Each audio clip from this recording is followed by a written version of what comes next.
major international terrorist attacks are traced back to that one country.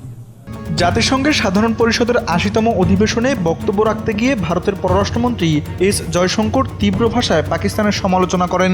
তিনি পাকিস্তানকে সরাসরি সন্ত্রাসবাদের কেন্দ্র হিসেবে আখ্যা দিয়ে দাবি করেন, দীর্ঘদিন ধরে দেশটি আন্তর্জাতিক সন্ত্রাসবাদকে পৃষ্ঠপোষকতা দিয়ে আসছে।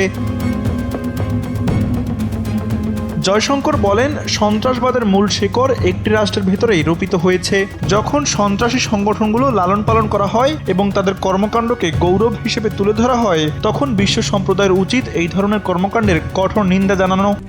RICL TMX, যুগের পর যুগ স্থাপনা থাকে মজবুত।